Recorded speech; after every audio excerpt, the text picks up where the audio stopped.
You want to get on the action? We want to hear from you. Hit us up, faderoutemail@gmail.com. Slide in our DMs on IG @FadeRoutePodcast. Drop us a DM on Twitter @FadeRouteDNZ. Comment on our YouTube channel, The Fade Route with DNZ. Questions, comments, picks, segment suggestions, you name it, we want to hear from you. Get at us, in crowd.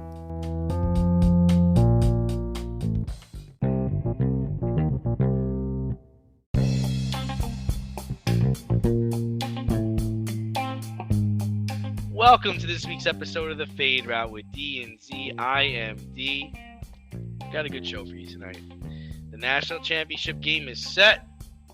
The Dolphins continue to play without Tua. And we debate which athlete had the best 2022. But we begin today's show with the injury to Damar Hamlin. Cornerback on the Buffalo Bills collapsed on Monday night after tackling T. Higgins. He remains in critical condition in the hospital. You know, Z, what are your thoughts and feelings on the tragedy that took place? And, where do we go from here? Well, first and foremost, our thoughts and prayers go out to Damar Hamlin and his family, the Buffalo Bills organization, the players, the Cincinnati Bengals organization, the players, the coaches. It's a fraternity, right? The NFL is a fraternity, and they watched their brother lay unconscious for 19 minutes, receiving medical attention, 9 minutes of CPR.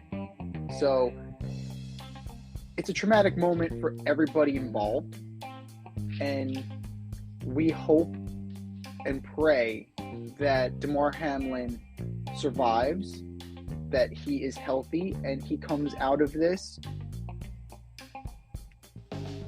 in one piece. And it's a shocking, it's a frightening, it's an all around. The word jarring was used multiple times by Adam Schefter and other ESPN reporters, and jarring is exactly the right word. The expectation going into this, when you sit down on your couch or when you sit down in the stadium or when you suit up, is that you're going to play a game, you're going to watch a game. There may be some minor injuries, some bumps and bruises, and at the end of the day, one team will win and one team will lose. It's an escape. Sports is meant to be an escape from reality. It's an escape from our daily lives. And to be faced with life and death, like I mentioned Hank Gathers, multiple people have mentioned Hank Gathers, Reggie Brown, multiple instances in hockey, whether it's Richard Zegnick getting his throat slit by an errant skate. Like, you get an intersection of life and death in that moment, and that is not, it's not expected. So your escape is met with a crush of reality, and it knocks you for a loop. Like, multiple people, multiple reporters, myself. I don't know about you, D. We didn't discuss your sleeping pattern, but like, I was up for hours afterwards, just scrolling Twitter, staying, glued to ESPN, hoping for an update. And it finally came. He's still in critical condition, but he is, he's taking more oxygen. He's only at 50% oxygen instead of 100% oxygen usage. And you know, it is a dose of reality, and I would just like to praise the fans for being respectful. I want to praise the fans for, being human. We're very tribalized in our sports. We're very tribalized in this world, and everybody showed up for this guy. Everybody showed up for Damar Hamlin, whether it's the donations to his charity. And if you want to donate to his charity, the Chasing M's Foundation, please do so. They've raised over $6 million, and it's a very worthwhile cause. I highly recommend that you do. I will be, even if it's just a little bit. I mean, I will be donating something. The show will. The show will. The show will. That's fair. We'll go halvesies. But there's a humanity there, and the humanity showed up just when you think we're at our farthest apart. We're back together again, and we're united on one common purpose. However, it is unfortunate that this is the event that brought us together, because it's an unfortunate situation for this kid. I mean, he's 24. He's a kid, and we just hope and pray that he's gonna be okay. And that's not even thinking about when he can resume and if he can resume his career. We just want to make sure this kid's okay and that he survives. Yeah, I mean, I watched it in live time, and you were the first person, I kind of messaged. It just had a different feel. Didn't look right. And it was a clean tackle. I mean, it wasn't like he was coming in like a missile. It wasn't anything crazy, nothing special. It was a tackle. Tackle he's probably made 100,000 times. Gets up and just falls right back down.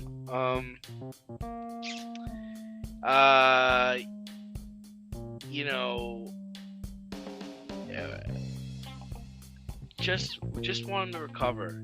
Just want him to be okay. Get some type of normalcy of life back. Reports say that he died twice on the field. Like, he died on the impact, and then they brought him back with 9 minutes of CPR, and then he died again, and they brought him back with the paddles. They got a pulse, and they got him out of there and brought him to the hospital. I think it just goes. His mom, man. His mom was in the stadium. Mom's there, man. T. Higgins feels terrible about it. T. Higgins feels like he killed him. Everybody's reeling from it. I just it just puts things in perspective. This is a game. It's not as serious. It kind of made me want to reach out to people and just tell them I love them. You never know. Tomorrow's not promised to anybody. And your life can change in a blink of an eye. Like, he didn't go into that game thinking this was going to happen. And I'm sure he still doesn't even really know what happened. Life is precious. And, it just...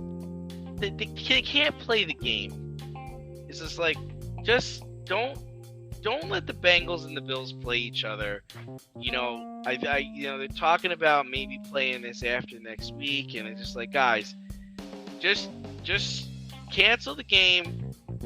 Do the seeding based on percentages. That's what you were gonna do during the COVID season. If you had to cancel games, it was gonna go by percentages. Cancel this game. There's no reason. Do not make the Buffalo Bills go back to Cincinnati, Ohio to play a football game in that stadium. Do not make that team do that. All for seeding. And I read something else where they were gonna randomly take a game that the Kansas City Chiefs played and make it not count, and then setting up this weekend for it to be the end all be all. I was like, that's not right. Don't be punishing the Chiefs. And I think having both teams tie is just disrespectful to the man. If anything, the Bengals, I've heard the Bengals are willing to give Buffalo the win. Just here, take the win, whatever. It's not that serious. And, if Bengals should happen to have to play the Buffalo Bills in the playoffs, in the AFC Championship game or whatever, do not let them play this game in Cleveland, Ohio. And do not schedule the Bills to play Cincinnati for like the next 10 years. Like, I don't think any of those players want to relive any of that. And as macho as some of these guys are, they're human. There's a human element there. And it came out on the field because you could tell, despite what reports are saying, like, they were told, okay, 5 minutes, warm up and you guys are gonna play. And Zach Taylor's like, nah, man. Nah. He walked across the field and he was talking to McDermott. McDermott's like, I need to go to the hospital. I can't be here right now. We're going in the locker room. He told his team, let's go in the locker room. We're going in the locker room. And the officials didn't know what to do. And granted, I'll give the NFL a little bit of a pass because this has never happened before. So not everybody was prepared to how to handle it. So I'll give everybody a pass on that. But I think, and I have a feeling, if the NFL does make them play this game, resume it, I'm going to bet everything I own that the stars of the game are not going to play. Like Burrow, Allen, Diggs, they're not going to. He can't play the game. No, it's a traumatic experience, and you're making them relive it. Yeah. So I think that, I mean, I'd be fine with a tie. I understand where you're coming from. It would be disrespectful. Yeah. Don't make it count. Just don't make it count. Go with division record. If it's a tiebreaker, go with division record. Go with points scored. Go figure out what. No, like I said, just do winning percentages. That was the plan during COVID. It's winning percentages, and it works out that way. You can't make these guys. You can't make them play each other. You just can't do it. And you know what? I hate to say this, Z, but I think Buffalo's done. I think Cincinnati's even done. I don't think this is a lasting effect. Football is a very emotional game. It's a very high intense game. I think if you talk to other people around the league, it was business as usual on Tuesday and Wednesday. It's like, yeah, this happened, but it didn't happen to our team. They probably discussed it, but it was business as usual. I don't think the Bengals or the Bills are going to be able to get amplified enough to go beat a Kansas City Chiefs team. To maybe go into Baltimore and win a game. Like, they're just not. I don't think they're going to be able to do that. I mean, the wind is out of their sails, for sure. And yeah. Understandably so. Right? Unless he gets functioning again, where he's like, okay, out of the clear, out of the hospital, I think that would make everybody feel better about the situation. Like, okay, he's going to be okay. The unknown is still what's, I think, terrifying to everybody. Because everybody's looking, like everybody on the Bengals and the Bills, because everybody's looking at this and saying, man, that could have been me.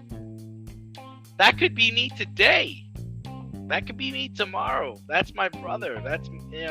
That's my roommate, or things like that. So it's terrible. And that's what I'm thinking most about is the guy, the man. Yeah. Don't give a shit about seeding and all this other nonsense. None of that stuff matters. And by playing the game, you're saying it does. You're absolutely saying that. And we'll get to a few guys that made it about the game more than the person when we talk about alleged superstar. But there was a little bit of disinformation or misinformation regarding the 5 minutes to warm up and get back out there, show must go on kind of thing. Now, I posted this on our Twitter account at FadeRouteDNZ. I posted that it reminded me, and you'll remember this, 1999, May 23rd, 1999. Owen Hart, when he fell from the rafters at Kemper Center. Yeah. At Kemper Arena. And they finished the event. They finished over the edge. WWF over the edge. his head exploded when it hit the turnbuckle. His neck broke, and the show went on. His blood was in the ring, all over the ring. Yeah, and the show went on. A few years later, in Montreal, Jerry Lawler had a heart attack in the ring. Now they learned the show went on. The show continued to go on again. Like, you can't have that. So it felt very similar in those situations. Yeah. The result, however, was different because we had people who had the courage of conviction to say this is wrong. You know?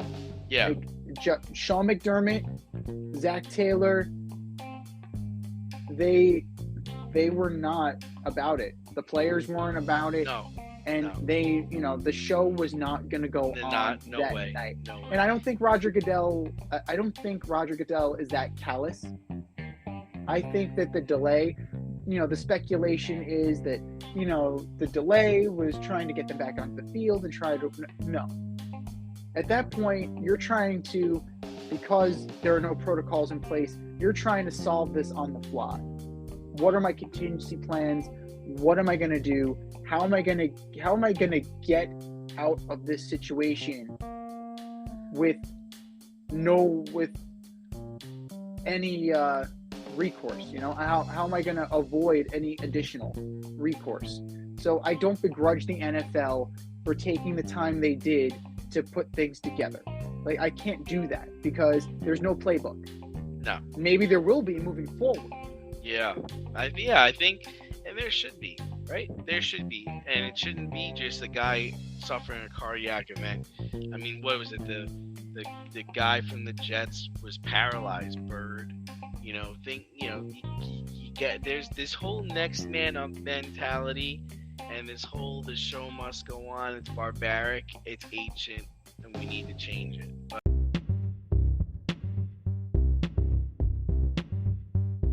it's time for the Fade In, where we give a nod to the trending sports stories of the week. Sticking to football.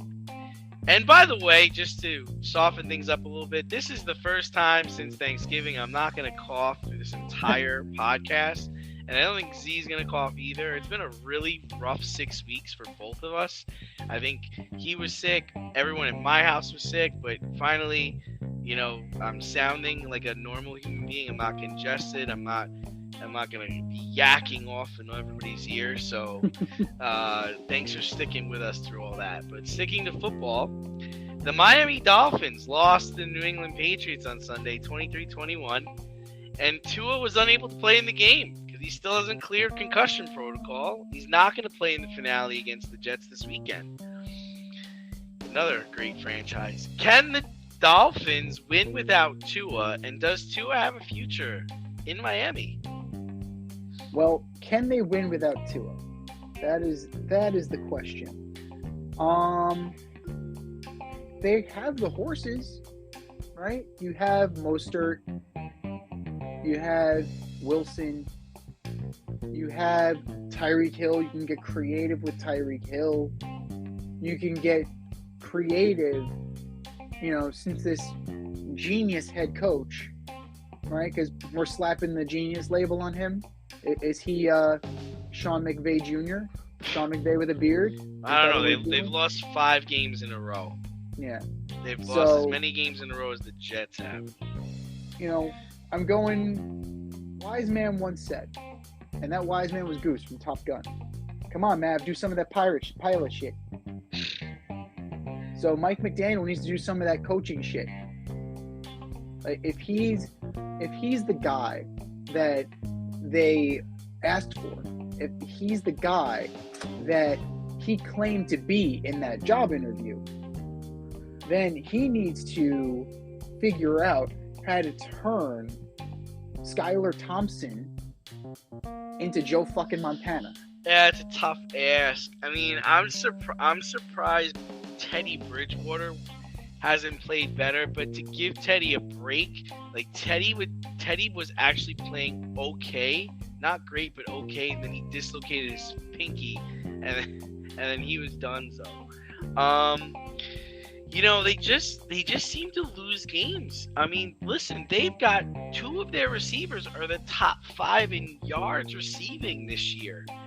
Like, they've got a running back. They've got 2 running backs that run the ball well. Their defense seems to be solid. I mean, just this concussion thing has me really worried about Tua and his future. And I just, I think they need to explore their options in this offseason. This draft is quarterback studded, right?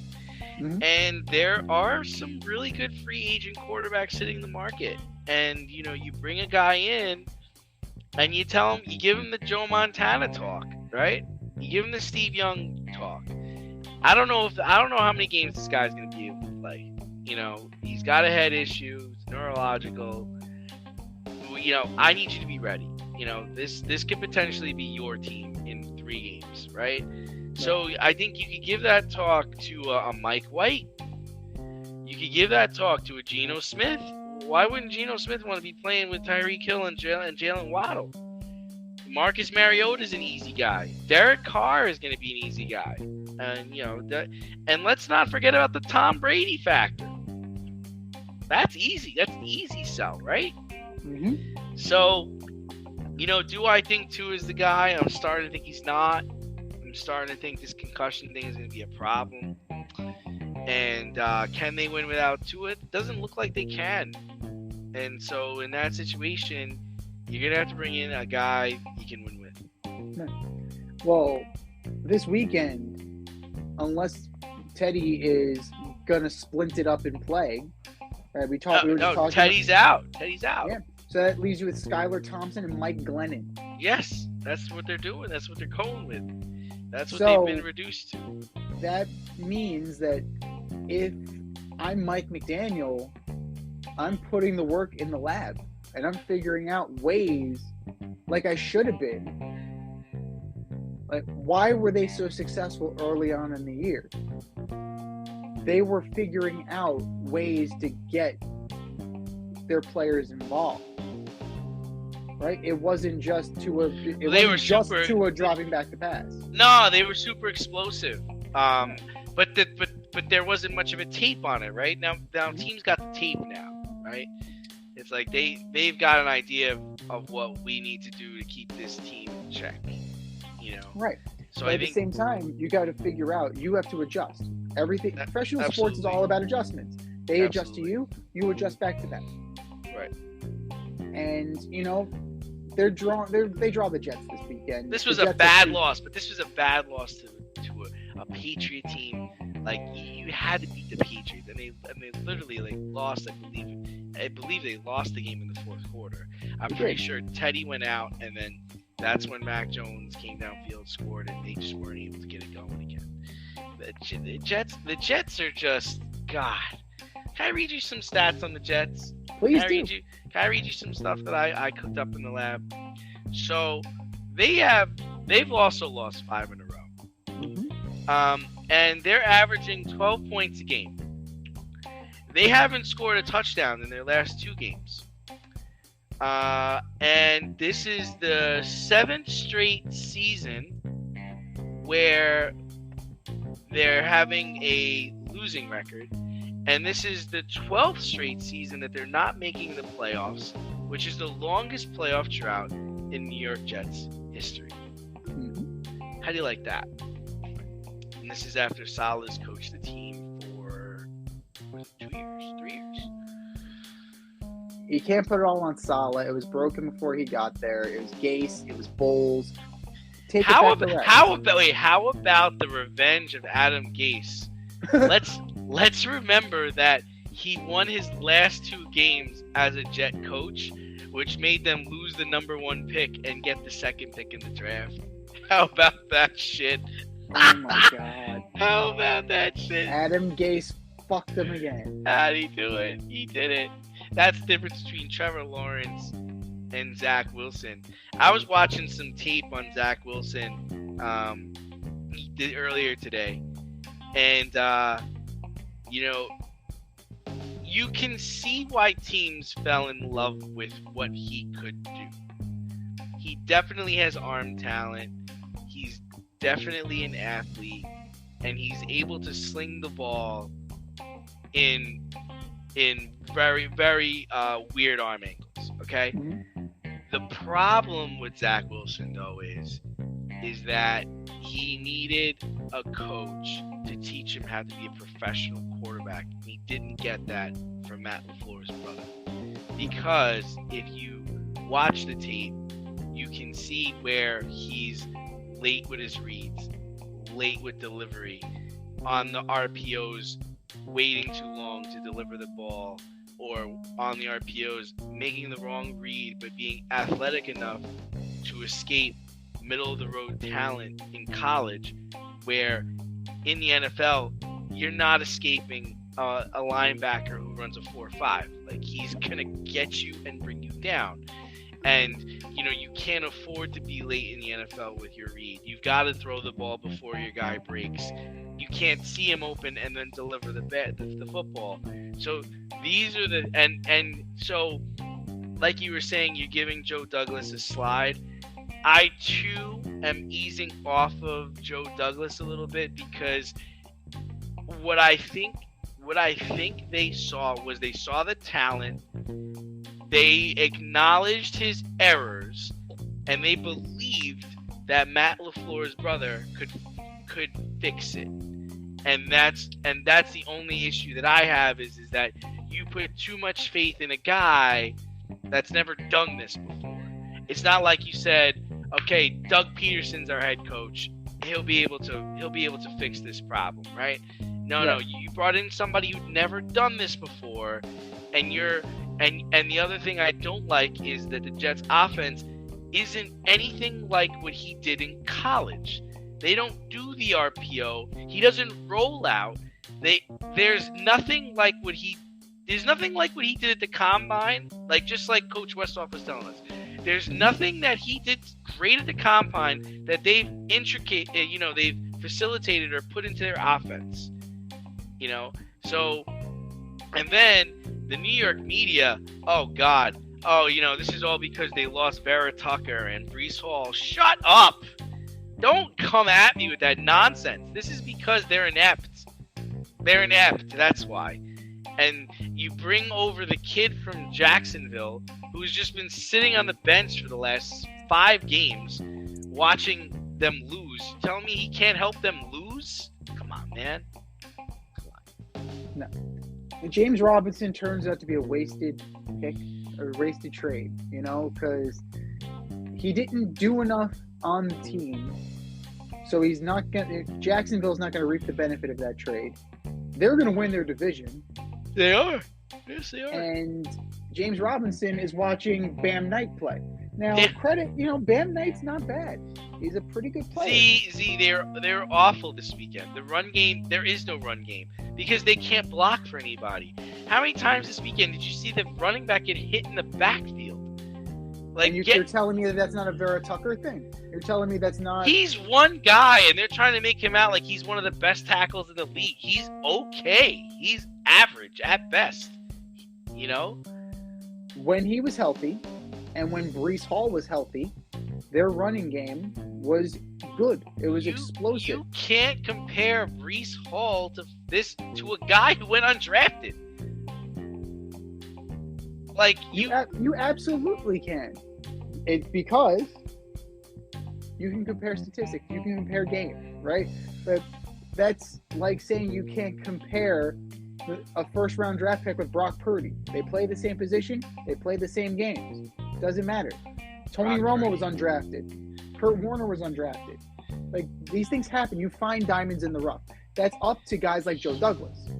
And he needs to look himself in the mirror and say, we messed up on this. Yes, right. And they're not. They're staying behind him. They're saying hell or high water. He's going to be here. It's like, guys, I don't know.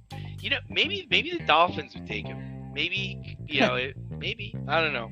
But wait, hang on. Wait, one more thing. Before we get off of this, we're going to talk about Dolphins Jets just for a little while longer because they left the Patriots alive. The Patriots still breathing. The Patriots are still in the goddamn playoff hunt. But aren't the Patriots? The Patriots are going, aren't they? They're not in. It's not locked up. Oh. What do they need to It's happen? locked up. Oh, they need Miami So to they lose need to this win out. weekend? They Oh, need they to win need to out, win. and Miami needs to lose. Oh, they're playing Buffalo, I think, in Buffalo this weekend. The Patriots. So the New England I would like to welcome the New England Patriots to the playoffs. Like, you guys think you got them, but you never do. And we've been dragging Coach Belichick all year. We've been dragging Matt Patricia all year. We've been dragging Joe Judge all year. Mac Jones, dirty ass Mac Jones all year. And they still manage to survive and make the playoffs. Well, the one thing we've said though is they play defense. Yeah. We've said that the whole season, that they play defense. Something the Jets numbers are so fraudulent. They look good on paper, but man, they give up gashers. Like, they gave up a gasher to the Lions, that 50-yard touchdown. They give up big plays in big moments. They don't close. That's one misconception about that Jet defense. That Jet defense, they need a linebacker. Mobley ain't getting it done. And I think they need some secondary help. I think they need safeties. They got a corner. They got a shutdown corner. We were wrong about Gardner. He's legit. But that, I've never been of the camp where, I need a lockdown corner and my defense is great. I've never been of that camp. I'd rather force an offense to spread it around than just think one side of the field is completely locked down and I don't got to worry about it for the whole game. I don't know. That's just me. Maybe that's the offensive person in me. It's unnecessary. You had in Denver, you had the no-fly zone, right? You had Aqib Talib. You had multiple players. I would rather have a well-developed secondary entirely. I'd rather have the Legion of Boom. Yeah. The Legion of Boom, they hit. Was Richard Sherman a great corner? No, but he was physical as fuck. He was physical. Cam Chancellor was a missile. And Earl Thomas, was a ball hawk. Those guys, that secondary was legit. And you stood away from Sherman, but that didn't mean that you could just do whatever you wanted everywhere else. You had to run the ball in them. You had to do other things. Like, I've just never been of the mindset of like, oh great, I got a lockdown corner and this side of the field is I don't have to worry about it. No, I mean, one player doesn't. I mean, it's nice to have, but it's not make or break on your defense. Avoid messy accidents. Get better stopping power with your brake pads. Callahan brake pads. You never know when you'll be driving in the road and there will be a truck tire that you need to avoid and save your family. Callahan Auto. We really care about what's under your hood. Come on, you're excited. Let's talk about college football. The championship is set. Georgia topped OSU in the last seconds, and TCU dropped Michigan to set up an interesting finale. I mean, let's just skip the semantics. Like, who you got? Games, I think, Monday or Tuesday. I gotta go with Georgia. Yes, the stats, like, offensively, they're pretty close. TCU is averaging about 1.5 more per game. Georgia's allowing 13 points a game. Average of 13. Now, not on New Year's Eve. Not on New Year's Eve. Not this year. No. And targeting, was that not targeting?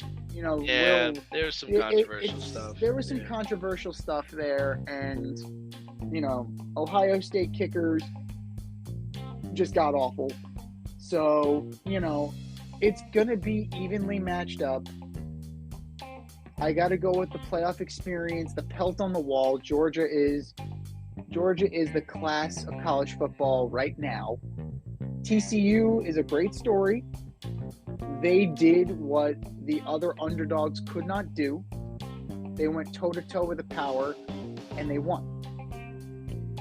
And we're going to get to Michigan in a second. We're going to get to some questionable decision-making by Coach Harbaugh. Coach Khakis. But maybe Coach Panther, if you believe the report, soon enough. Yeah. But Yeah, I mean, it's narrow. It's a coin flip, especially at this point in the year. You think it's a coin? You got it as a coin flip.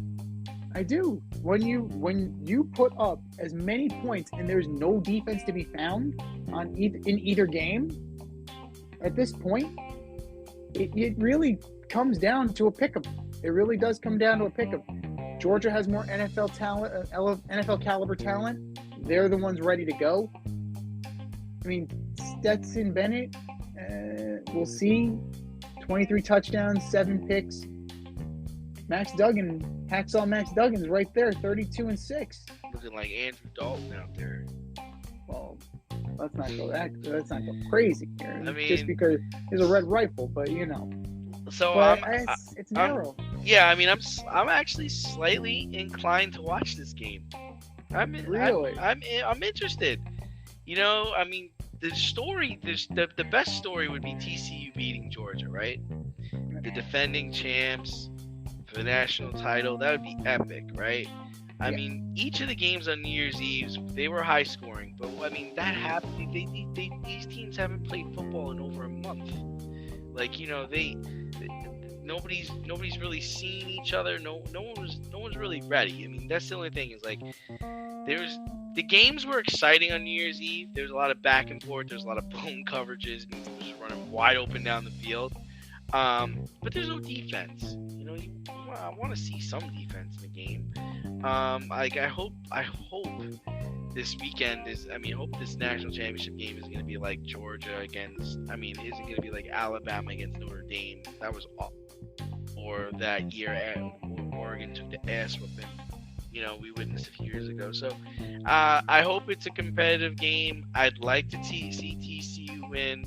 But it's like you said, I mean, Georgia's the defending champion. Their coach has been here before. These players have been here before. Much more NFL talent. I just hope it's a game. I hope it's not a blowout. Exactly. At this point in time, if they stayed in the rhythm of the season, this might be a different story. If it was within the rhythm of the season, this may very well be Michigan, Ohio State. We don't know, but because of the amount of time that was taken off, you got healthy, you got whole, you got a lot of time to practice, and you had a lot of time to practice for a specific opponent. It's not like the NFL where it's like, okay, I played the Patriots this week, I advanced the next round of the playoffs. Fuck, I got the Chiefs. I had a month to prepare for this game. It's not like a bye week where it's just like, I'm off, and I'm like, okay, I'm right back at it. Right. So now it gets back into a normal rhythm. And when you're looking at games in normal rhythm, Georgia's defense, they gave up 30 in the SEC title game. But before that, they beat Georgia Tech 37-14. They beat Kentucky 16-6. They beat Mississippi State 45-19. So they held their opponents under 20 points. LSU was an outlier. And then this game was an outlier. I'm more inclined to believe what I saw. And then if you look at prior results, prior to the Michigan game, TCU gave up 28, 14, 28, and 10. So still, it's not 45. Yeah. It's not 41.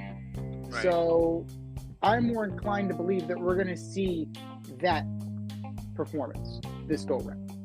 Just from the standpoint of, you know, everything that they've planned for, now they don't have the month planned for. And as far as your pick to click, who is the guy? Who is the guy that's going to shine brightest in this national title game? I think it's Stetson, man. I mean, I just feel like I don't want to say he's Tom Brady. That's not the right comparison. But he's got that kind of like, not chip on his shoulder, but the like everything's okay kind of attitude. And, he's been here before. He's done it before. I trust him with the ball. I don't think he's going to turn it over. He makes the right play. He makes the right read. He's throwing to top of the country talent. I think it's him. To me, it starts and ends with him. He'll dictate the pace of the game for the Bulldogs. With TCU, it's really, I don't know. I don't know how they're going to play against that Georgia defense. I know what's happened the last couple of games, but at the end of the day, Kirby Smart is a defensive guy, man. I'm sure he's going to be putting the Horned Frogs in a position they're not ready for. Like, who do you have your eyes on here? I'm looking at Kenny McIntosh, also of Georgia, Yeah. TCU averages 150 yards allowed on the ground. Georgia allows 77. All you need to know. So, 10 touchdowns on the season, only 779 yards, but, he only has 142 carries. That's pretty good. So, I think if you're going to try and control the game, as Georgia's want to do, I think that you put it in the hands of Kenny McIntosh and you just let him dictate the pace and play off of that. Stetson Bennett will put up his numbers. He'll get hits. But I think that McIntosh is going to be the bell cow that you need him to be. And I think it's going to be close. It's definitely going to be close. I hope so. But, I hope so. For rooting interest, I would definitely prefer it be a close one. But, we referred to the TCU Michigan affair where the Horned Frogs beat the Wolverines 51-45. More like a basketball score than a football score. But the loss by Michigan has raised questions about Coach Jim Harbaugh's prowess in the coaching ranks. Rumor has it that he has been contacted by David Tepper and he may take a meeting regarding the Carolina Panthers coaching job. So is there any chance he actually returns to the NFL, or is he just trying to drive the price up on Michigan again? Yeah, I don't think he will leave Michigan, but he should. He should. I mean, come on. This team was primed. This is the best he had done for Michigan. But I did write down two teams that I thought would be a good fit for him if he were to dabble back in the NFL. And those two teams, not one of them is Carolina, believe it or not. So the gaffe would be if he went to the Jets. Oh, God. Well, hey, if you're so vested in Zach Wilson, bring in a guy who knows how to coach offense. Look what he did with Colin Kaepernick. A kid who played, I think, for Vegas. Pretty sure he played, that was the college he went to? No. Nevada. A kid who played for Nevada. Wow. Like, come on. You don't think Harbaugh could help make Zach Wilson better? You need someone who can coach offense to make the dude better. And then, the team that I think should seriously, consider, taking on his services is the Denver Broncos. You got to bring in someone that's going to fix Russell Wilson. You're not getting rid of Russell Wilson. He's there. I think Harbaugh could come in there, bring in a good offense that will play to Wilson's strengths and the people around him and the players around him. They have a good team. They got good receivers. They got a good running back. I think Harbaugh would be good in Denver.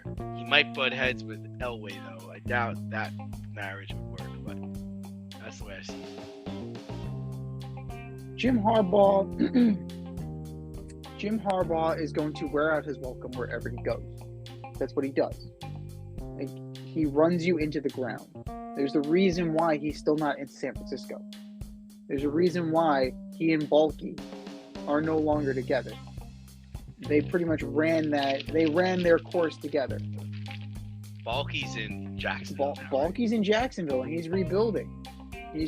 Kyle Shanahan pretty much stepped right in to what Coach Harbaugh left.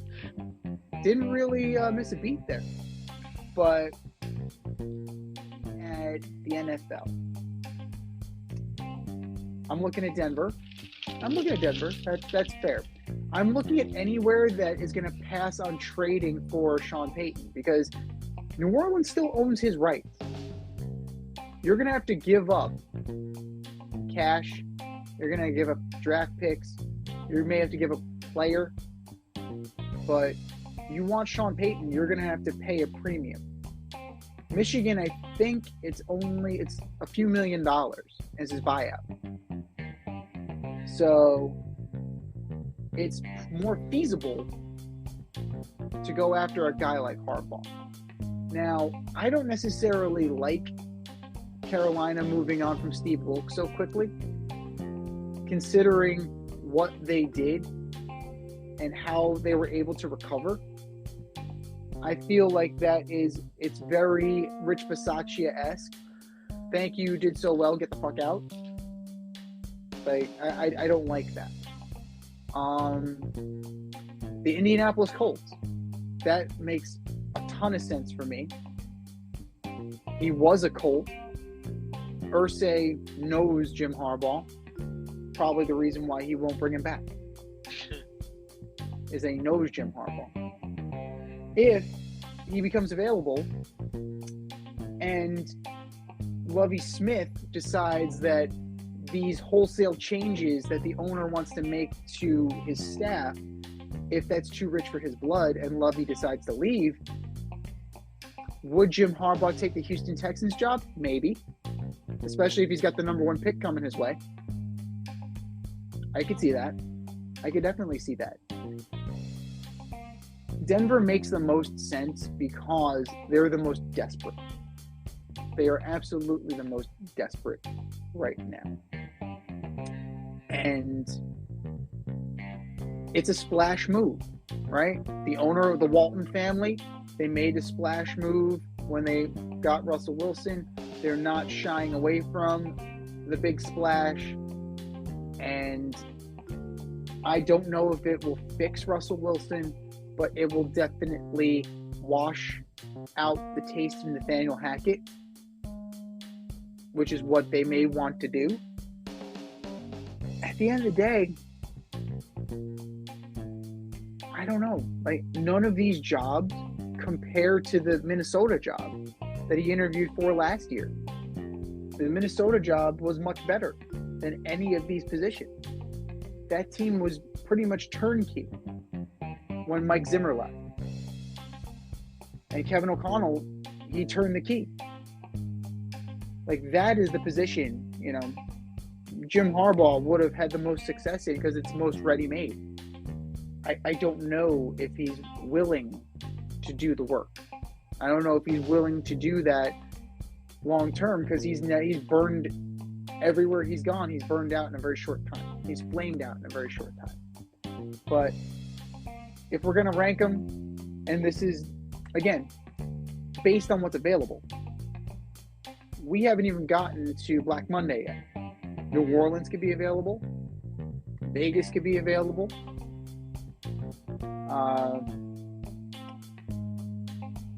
Atlanta may be available. We got to see. We definitely have to see. But as of right now, the most attractive job, in my opinion, would be Denver. We've been looking back on 2022, the year that was, as we've been getting ready for 2023, the year that is and will be. And it had us thinking, kind of putting a bookend, putting a cap on 2022, who would be your athlete of the year for the year of 2022, D? Who do you have? Well, for starters, Aaron Judge comes to mind. Fair nominee. Yeah. You know, sets the American League home run record. MVP. Solid player. Newly minted. Very well paid now. Lionel Messi finally gets his World Cup. Right? Ascends to the level of greatness of the likes of Pelé. Finally got what he was chasing the entire time. In basketball, I would say Steph Curry had a good 2022 for making it back to the mountaintop with the Warriors after a few years of being injury rattled and being unable to get back to the echelon, the standard that was the Golden State Warriors. Hockey, Connor McDavid had a great year, but he's well on his way to being the gold standard of the modern hockey era, the current hockey era. Right? I'm not going to invoke the name that we're thinking of right now. I'm not going to say his name because no one's there yet. But in terms of modern hockey, Connor McDavid is legit. Connor McDavid is absolutely legit.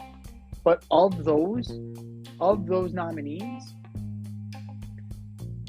I would have to say, because soccer, football is such a transcendental game that it's universal, it's global, Lionel Messi would narrowly edge out Aaron Judge, in my opinion. Yeah, I think those were the two top guys I had too.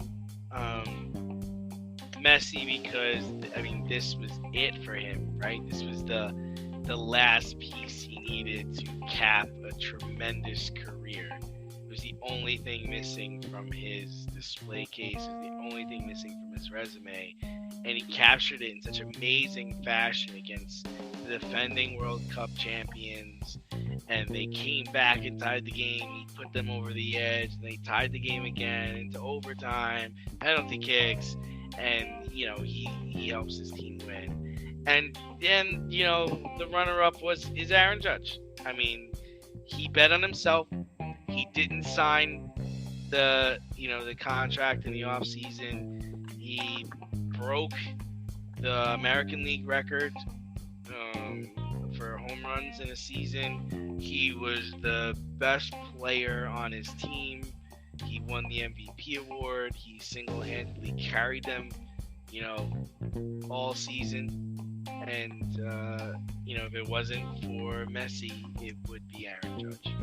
I agree. And, you have a lot of great options out there, Kylian Mbappe, another great choice out of the World Cup, if not for Lionel Messi. Potentially back-to-back World Cup winner, Golden Boot. Katie Ledecky had a decent year, too. Ledecky had a good year in the pool. Yeah. Like, Katie Ledecky's always a good choice. She set like 2 or 3 new world records. And she continues to just dominate. She had a good season. Steph Curry was a good one. He won the championship. They came back. They were a terrible team, and they finally, rose back from the ashes. He wouldn't be a bad choice. Just that he hasn't done anything that we haven't seen already. You know what I mean? No, that's also speaking to his standard of play. His standard of excellence was such that it's ho-hum. What he did is considered ho-hum. But based on what we saw, I would say that it's a safe bet like both Messi and Judge would be safe bets in that regard. I mean, you have plenty of overrated athletes in 2022. You know, you have definitely plenty of legend superstars. I wasn't gonna cough. I did it. I made it happen. But, you know, these guys definitely lived up to the hype. Shohei Ohtani lived up to the hype. But in terms of, like, about that guy. grander stage and grander achievement, I got to go with those two. I definitely need to. And, you know, this is something that Lionel Messi can hold on to for the rest of his life. And it's not going to be eclipsed by somebody else. Somebody can turn around, you know, newly signed, newly extended Rafael Devers can go and hit 63 next year for the Red Sox and break Aaron Judge's record. So that's just how sports work. But for something like the World Cup, nobody's coming and taking that mantle. You're just on the mantle with the rest of the legends.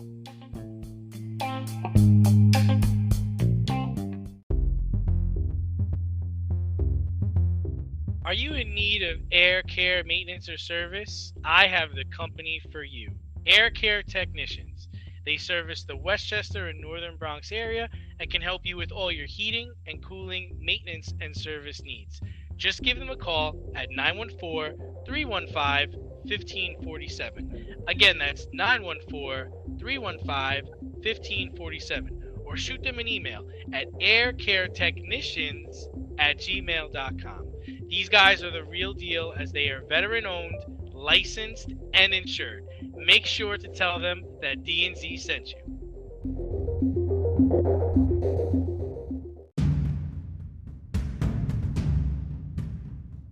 More or less?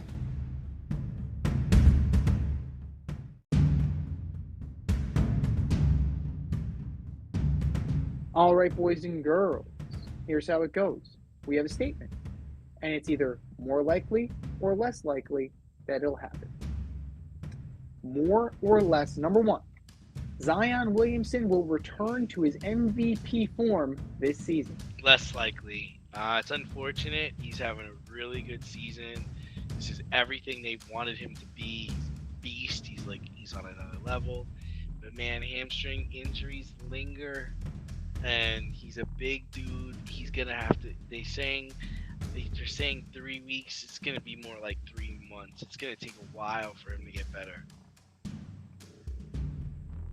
I'm gonna go more likely from the standpoint that he's on the court. If he's on the court and he can get back on the court, I feel that he is going to be in the discussion, right? Because then you also have guys like Anthony Davis who are playing at a very high level before he got hurt. But what else is new? Devin Booker is always a good one. Jason Tatum, John Morant, Giannis, Joel Embiid. You have lots of guys. Luka, go for him 60 points. You know, he's carrying the load right now. So he'll be one of many. Zion will absolutely be one of many. But right now, he's averaging 26, 7, and 5 per game this season. That's pretty good. He's finally fulfilling that potential. It's the health. With him, it's always going to be the health. 6'6", 284. It's always going to be the health and the body. If he can somehow channel it and harness it to where he can be on the court, he's a force. But he's one of many. I would say top 10. Top 10 if you're gonna rank him. He's up there. But he's got to stay on the court. Story of his career. More or less, number 2, Logan Cooley will help the Arizona Coyotes become a winning franchise. I think it's more likely. He's tearing it up at the juniors right now. And they could use a man of his caliber. And I'm not saying he's the next Malkin and he's not the next Crosby, or Connor McDavid like we talked about earlier. But I think he can. I think he can get them to be a playoff team, and I think they can become successful within the next 5 years. I'm going less likely. I'm going like one man does not do this. They built around Sidney Crosby. They built around Jonathan Toews and Patrick Kane. If you're looking at Arizona, right, as presently constituted, let's be real here. The cupboard is not, there isn't a lot in here. And what's in the cupboard is a little expired. Jacob Chychrun, they've been trying to get rid of Jacob Chychrun for years. The last 2 seasons, he's been rumored to come to the Rangers. Shane Gostisbehere played his way out of Philly. Patrick Nemeth, Ranger last year. Solid. Nothing to write home about. That's just your D. Clayton Keller, he's all right. Nick Ritchie, it's just a bunch of also-rans right now. Like Bukestad, you have a couple of young kids, but they need a shot in the arm. He'll be a shot in the arm kind of guy, but I don't know. As good as this kid is, and for him to be tearing up the World Juniors like he is, right? I mean, had a hat trick against Germany, but I mean, who doesn't score a hat trick against the German hockey team? It's a shame when they only lose 11-1. Usually it's 16-1. But he's one guy they need so much more. And as prolific as a guy can be, it doesn't always line up that way, that he's the game changer. Alexis Lafreniere was supposed to be the game changer for the Rangers. He's getting healthy scratched. And his camp is balking at how Gerard Gallant is working with him. It doesn't always work out. For every Vinny Lecavalier, there's a Patrick Steffen. And that's the thing that's the thing about prospects. The great ones will hit, but not always. Whether it's their fault or not their fault. Look at Eric Lindros. Eric Lindros was can't miss. He only ended up having a ho-hum average career. The concussions, it didn't do him any favors. So, who's to say?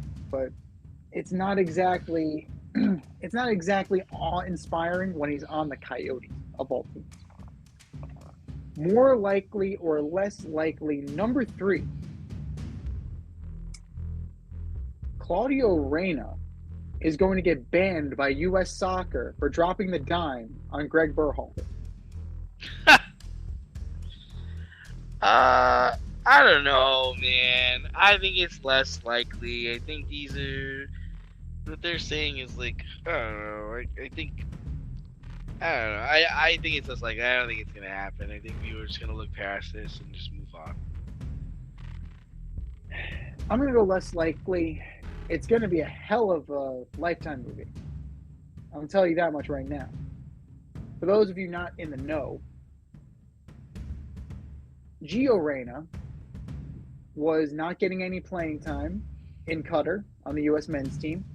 Got dragged a little bit by Coach Greg Berhalter for his lack of maturity and his, immature response to that lack of playing time. And got back to Gio's parents, Claudio Reyna, former member of the U.S. men's team, from the heyday of the mid to late 90s, Alexi Lalas, Greg Berhalter himself. They were teammates. And it's just the drama. It's the drama of it all. Claudio had some dirt on Greg. Danielle Reyna, the wife of Claudio Reyna, supposedly dropped the dime on Greg Berhalter's past domestic violence incident with his wife almost 30 years ago. So she put a little call in to, Ernie Stewart. He works for U.S. Soccer. Like, hey, do you know who's running your team? Like, really? You hear about this stuff, like this kind of entitlement behavior. Usually hear like, my son's not getting playing time, I'm going to yell at the coach. Usually see that like JV soccer or JV baseball. My son's not playing. Let me email the athletic director. It's petty. This wouldn't be a story if Gio Reyna was just mature enough from the get-go. It reeks of pettiness. It reeks of a vendetta for whatever reason. Ultimately, Claudio Reyna has no relationship to the current U.S. men's national team other than his son playing for it. This may have blowback on Gio Reyna, but we'll see about that. Claudio, I mean, there were some rumors from when he was the GM of NYCFC about some inappropriate behavior. But I think his time in the spotlight has come and gone, and he'll just quietly be phased out of U.S. men's national lore. But it's not a good look for U.S. soccer. And with any luck, this just means that the U.S. has made it as a world power, because now we have soccer drama and people are paying attention. Step outside of your safe area and make a statement without saying much with FCK Clout Lifestyle Apparel. Embrace the colorful chaos and stay emotionally regulated in their hoodies, snapbacks, graphic tees, accessories, and more. Season 3 merch is up now. Get it while you can. Go to fckclout.com and get all of your needs from men and women. That's fckclout.com.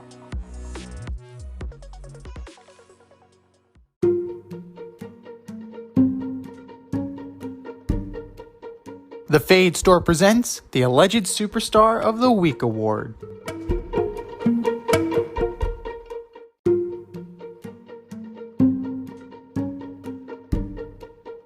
All right, boys and girls, you know what time it is. It's time for the Alleged Superstar of the Week. Here's how it goes. We put up a poll on our Twitter page at FadeRouteDNZ, and you vote, and you vote, and you vote, and you vote. And the winner of said vote gets the coveted ass trophy and a shout out on this here episode of the Fade Route with DNZ. And do you know, D, who took home the coveted ass trophy last week? I don't. Mac Jones. That guy. Narrowly beat out Zach Wilson. His dirty ass narrowly beat out Zach Wilson. But that was last week. This was this week. Who are your nominees for the Alleged Superstar of the Week, D? First up, I've got Kayvon Thibodeau doing the Snow Angel celebration after injuring Nick Foles on a sack. Not cool. Kayvon Thibodeau, you are my Alleged Superstar of the Week. Next up, we've got the Jets' future and heir apparent to the throne, Mike White. Jets bench Zach Wilson for 23 of 46, 240 yards, no touchdowns and interception. The Jets' future, my ass, Mike White, you are my Alleged Superstar of the Week. And last and certainly not least, Ron Rivera.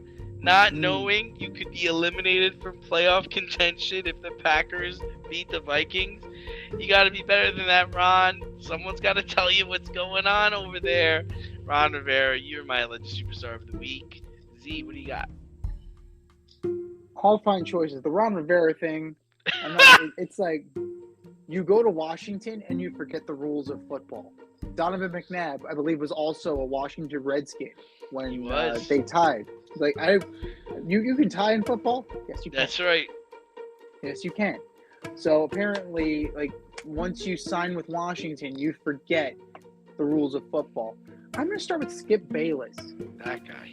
This blowhard of the Damar Hamlin situation had the balls, the audacity, the chutzpah to send out this following tweet, and I quote, "No doubt the NFL is considering postponing the rest of this game, but how?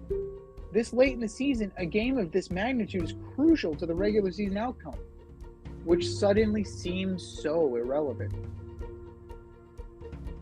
The show must go on for you. Skip, a man died twice on the field. A man is fighting for his life, and you're worried about being entertained? You're worried about the playoff implications? You're worried about sending the fans home happy? The fans ain't going home happy unless they know he's okay. And for that matter, I'm going to put Bart Scott in here too for blaming T. Higgins for this incident. Accidents happen. It was a freak occurrence. And for you to blame T. Higgins and place that on his head for a routine NFL play, that is absolutely disgusting and uncalled for. So Skip Bayless and Bart Scott, you are my alleged superstars of the week. Claudio and Danielle Reyna, the Reyna family, the Reyna of terror. Your son didn't get any playing time because he was immature. So you decide to leak information to the U.S. Soccer Federation to try and get Greg Berhalter fired, even though his contract was up. You're trying to drag this guy because your son didn't get to play. That is the ultimate in friggin' entitlement. Reyna family, get your shit together. You are my alleged superstar of the week. And last but not least, Dana White, UFC president, getting into a slap fight with your wife on New Year's Eve on camera. There's a lot going on there. There's a lot to unpack from this situation. Dana White, you need to get your house in order because that is unacceptable. Dana White, you are my alleged superstar of the week. We've said our piece. The poll's going up as soon as the show ends. Go to our Twitter page at FadeRouteDNZ and vote, and vote, and vote, and vote, and for our nominees.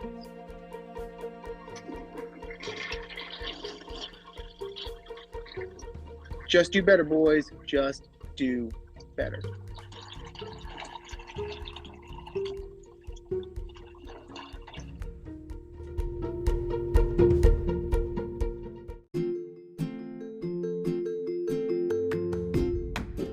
You can't help but smile when you see a balloon. The simplest occasion is a party. Westchester Pop Stars, located in New Rochelle, New York, offers balloon styling and decor for all life's events. Birthdays, anniversaries, weddings, showers, school and corporate events, store openings, or just because. Westchester Pop Stars takes balloons and shapes them into works of art, creating decorative installations for your special occasions. No event is too big or too small, and their custom personalization service is top-notch. Westchester Pop Stars is a private studio, quickly expanding. In-person consultation is by appointment only. Send an email to westchesterpopstars@gmail.com for more information or to schedule an appointment. No need to hire an event stylist. All you need is balloons. Currently servicing Westchester, Putnam, New York City, and Connecticut. To find Westchester Pop Stars, search for them on Instagram, Facebook, or Google.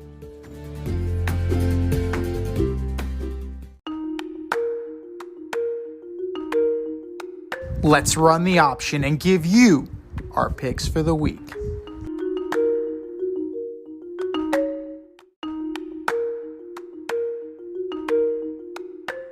It is the option for Week 18, the final week of the NFL regular season. And if you haven't joined our CBS Pick'em yet, what are you waiting for? It's the last week of the season. Go to our link in bio. Sign up today for our CBS Pick'em. It's called the option. Currently, I have a 2-point lead over the lovely Rita Sanchez. D, you are in third. Foxy is 1 point behind. And Zach is coming on strong. We are all going to finish off strong. Let's see what you guys got. We have a Saturday double header. 4:30 p.m. The 13-3 Kansas City Chiefs go into Allegiant Stadium to take on the 6-10 Las Vegas Raiders. Kansas City. How about them Chiefs? It's not going to be close. Your AFC South Division Championship game. The 7-9 Titans go into Jacksonville to take on the 8-8 Jaguars. Jags. Jags take this one pretty easily. Joshua Dobbs is getting the start again. Mike Vrabel is possibly on his way out. Sunday, 1 o'clock p.m. The 8-8 Buccaneers at the 6-10 Falcons. Oh, the Buccaneers.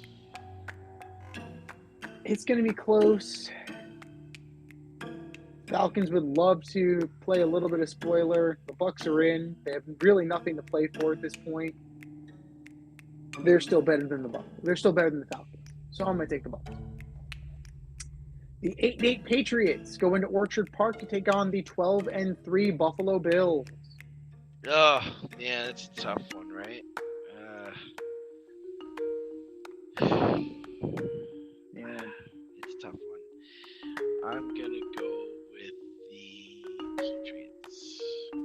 I am taking the Patriots as well. In light of what's... It's just a tough situation. How can you expect these guys to be ready to play mentally? Like, how do you expect them to be there? It's just a hard situation for them. And, you know, they were playing for seeding prior to the Hamlin situation, but the game doesn't matter now. Why? You know? Wait, no, it does. No, it does, but in the grander scheme of things, the grand scheme of life, yeah, nothing really matters, yeah. So, it's an uneven balance. This game means everything for the Patriots right now, and it means nothing for the Bills because their teammate is in the hospital. Their mind is somewhere else. Yeah, so I think the Patriots are going to take this pretty handily and punch their ticket to the playoffs. The 12-4 Vikings at the 3-13 Chicago Bears without Justin Fields. Vikings. Paper Tigers get another one. The Paper Tigers get another one. It's unbelievable. It's absolutely unbelievable.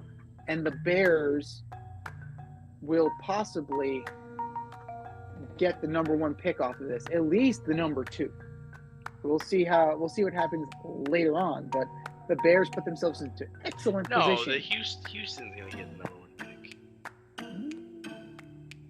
pick. We'll see. Let's get to that game in a second. The 10-6 Baltimore Ravens at the Cincinnati Bengals. Eek. Yes. Eek. Eek. I actually think the Bengals are going to win. That's just because the Ravens are so injured right now. I don't see how the Bengals can be mentally in this either. I don't think they're going to be mentally in it, but the Ravens are awful. Awful.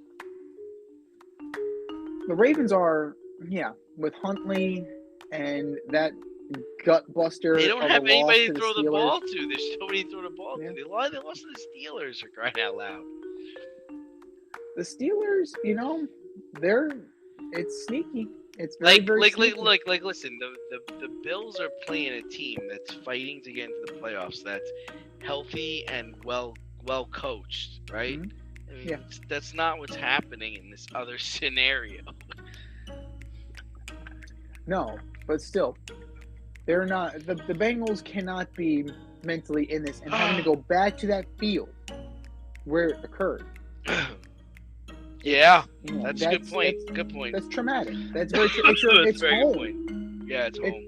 It's your home, but it's the scene of your trauma. So Yeah, that's true. I think that the Ravens are going to take this one. I think they're going to knock off the Bengals, but we'll see. The Ravens are very banged up. You're 100% right, and Huntley is not playing as well as he did last year to warrant the confidence that they have in him. But I just can't pick against the Ravens in light of what happened on Monday. I can't take the Bills and the Bengals.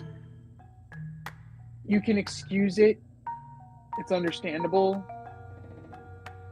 I just can't see them. I just can't see them being mentally in it. The 2-13-1 Houston Texans go into Indy to take on the 4-11-1 Colts. See what I mean? Awful team. See? Texans. You're right. See what I mean? With the immortal Sam Ellinger under center because Nick Foles got wrecked by Kayvon Thibodeau. I got to take the Texans too. The Texans are playing. They're playing hard. You know, they don't know they're supposed to be tanking for the number 1 pick. They're still They're going to get playing tough. They're still going to get a good quarterback. So it doesn't matter. Yeah, number 1, number 2 doesn't matter. You'll Because you will get one because the Bears aren't going to take a quarterback, so you're fine. You'll still get your guy. Yeah. Whether that's Bryce Young or It's Bryce CJ Young. Stroud or whoever. Well, don't be so sure because they took Darryl Stingley last year. Like that was kind of like out of nowhere, like not a need, but they still took him. So Casario kind of like does what he wants down there. So we'll see. But the Texans, I think, take this one. Like the 7-9 New York Jets at the 8-8 Miami Dolphins. Jets. This is my 2 bowls of shit theory. They're both on 5-game losing streaks. Who's going to suck? Well, not necessarily. How many ties have we had this year? But, I mean, who sucks less at this point? I'm going to go with the Jets because they actually have a competent quarterback. No offense to Skylar Thompson. I'm sure you're a fine young man. The 6-10 Panthers at the 7-9 New Orleans Saints. Panthers. This one's tough. In the biggest game of the year last week, the Panthers gagged it up. I'm going to go with the Saints. They seem to be on to something. They'll finish 8-9, and Dennis Allen will somehow keep his job. The 7-9 Browns at the 8-8 Pittsburgh Steelers. Oh, Steelers. Steelers are riding high right now. I'm with you. Kenny Pickett looks like a solid, competent NFL quarterback. They've got weapons. Najee Harris, solid. That defense plays. Deshaun Watson's in for a long day. We're into the 4 o'clock hour now. The 9-6-1 Giants at the 13-3 Philadelphia Eagles. Eagles are playing for seeding. Giants are playing for pride. I'm going to go with the Giants. I think the Giants will play them tough. They'll hang on. They'll play scrappy football to the end, and they will take it home. The 12-4 Cowboys at the 7-8-1 Washington Commanders. Boys. How about them Cowboys? And what may very well be Ron Rivera's last game. Wouldn't surprise me at all. And wouldn't that be something if Coach Khaki goes there? It'd be interesting. The 10-6 Chargers at the 4-12 Broncos. Chargers. This would be the game that the Chargers lose. This would be it. If there's any game that the Chargers would lose, it's this one. They have playoff seeding already locked up. They have their spot, and they just lay an egg against the Broncos. But the Broncos are so terrible that the Chargers will play like shit and still win. I'm going to take the Chargers narrowly. The 5-11 Rams at the 8-8 Seattle Seahawks. Hawks. Go Hawks. How the mighty have fallen for the Rams. My goodness. The 4-12. Fuck them picks. Well, you got fucked this year. That's karma. The 4-25 continues with the 4-12 Arizona Cardinals at the 12-4 San Francisco 49ers. 49ers. Niners easily. And this is it for Cliff Kingsbury. You heard it here first, guys. He'll be gone after this game. Why wait for Black Monday? They'll can him Sunday. And your Sunday night special, the last regular season game of the year, the 8-8 Detroit Lions at the 8-8 Green Bay Packers, the team that just will not go away. Go Pack, go. Oh. I root for chaos. I want to see the world burn, and I want to see Detroit in the playoffs. I want to see the Detroit Lions in the playoffs at the expense of the Green Bay Packers, and I want to see the look on Aaron Rodgers' face when he has to watch Jared Goff celebrate. I want to see that. I want to see Aaron Rodgers, his third eye open, and the ayahuasca high. I want to see all of that happen. The Lions win this weekend. This has been the Fade Route with D&Z. Thanks for tuning in tonight. Catch our podcast on Wednesday nights on Anchor, Spotify, iHeartRadio, wherever you listen to your podcast.